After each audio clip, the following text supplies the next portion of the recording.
Hello, everybody. Welcome to DormInform. I'm Miles Hoffman, here in quarantine to inform you of the next upcoming artists in the music industry. Today, I have Phoebe Katis, a singer-songwriter all the way from the UK. How are you doing today, Phoebe? I'm doing good. Thanks for having me. What brought you to where you are now as an artist? And to kind of follow up with that, what's it like starting out as an artist in the industry?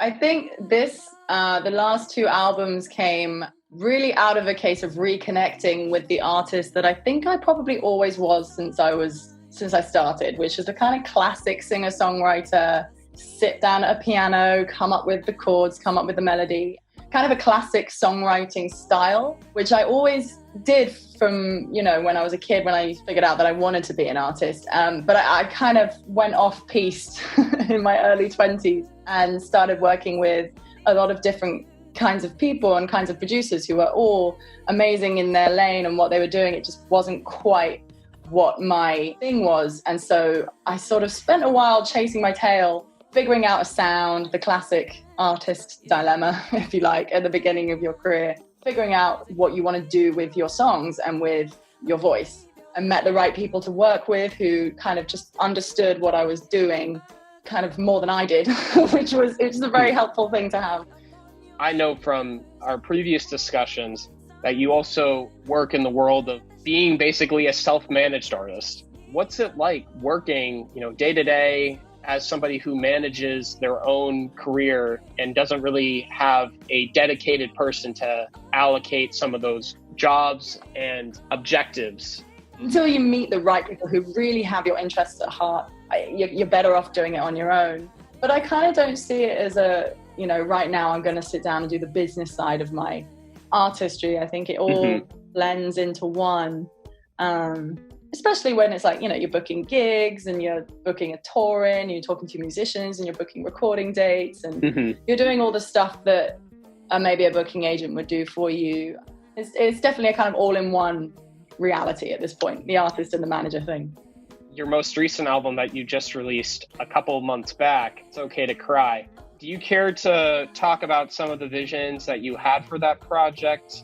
And do you feel like you fulfilled some of those goals that you had with the project itself? The initial idea for that album came pretty much at the same time I put out Honesty, which was the previous album. I sort of thought of a song title of It's Okay to Cry, and I was like, that's such a big concept. Like it really digs into how as a society we're kind of programmed to suppress our emotions and not talk about things and push things under the rug. I mean, especially English people. I mean, we are the kings of just bucking up and getting on with it. We don't address any emotional issues whatsoever. So I was kind of in a prime situation to sort of field research that, and I've had plenty of things in my life and in my childhood and family and friends around me who we have just kind of gritted our teeth and put on a brave face. And now obviously there are so many great things to doing that, resilience and independence and a kind of a certain strength. The different songs, it also sort of goes through ups and downs of new relationships and sort of going through all of those emotions. But yeah, I came up with that idea last year and then sort of figured out the songs as I was going. And did I do that? I think, I did it to the best of my ability, definitely. I'm really happy with the album. I'm really happy with the material, the songs. I feel like it captured what I wanted to say. Of course, there's so much more you can say on a topic like that. So it'll probably spill into the next album. Well, I can tell you it is spilling into the next album because I'm writing stuff at the moment. It's exciting to hear that there is more work in process and you're progressing at what seems to be a very quick pace. I mean, you had an album release and with that, all the singles that came before it, all of which I felt like were going to become a part of my daily routine mix of music. And for others that I've heard talk about your music, they really do connect to some of the concepts that you've painted for us. It really is the kind of music that's relatable. And in a time like this, I feel like a lot of people can definitely appreciate it. You could tell your future self, what you wanted to accomplish in your next album, or what you want to get accomplished in your next year of releases and content as an artist? I'm trying to do this album a year cycle thing. Just, you know, keep the juices flowing, keep the creativity up. I also want to be gigging a lot more and touring. Hopefully I'm saying, hey, you made it to Nashville, even during this crazy time. I actually had some shows planned in the States for this album cycle, but unfortunately they had to be cancelled. So hopefully have played some shows. I really want to just get out on the road and play this music.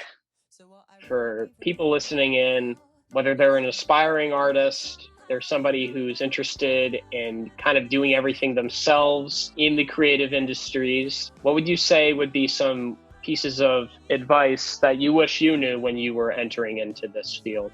It's always good to treat social media as your shop window. So if you were to walk past a shop window and you were looking for a pair of jeans, you're not going to go into a shop where the jeans are looking a bit shabby, they're not very clean, they might be a bit ripped at the sides, or, you know, they're not presented in the best way. You're not going to go in and buy jeans. So in the same sense, we're selling our music, we're selling our message, we're selling ourselves in a way.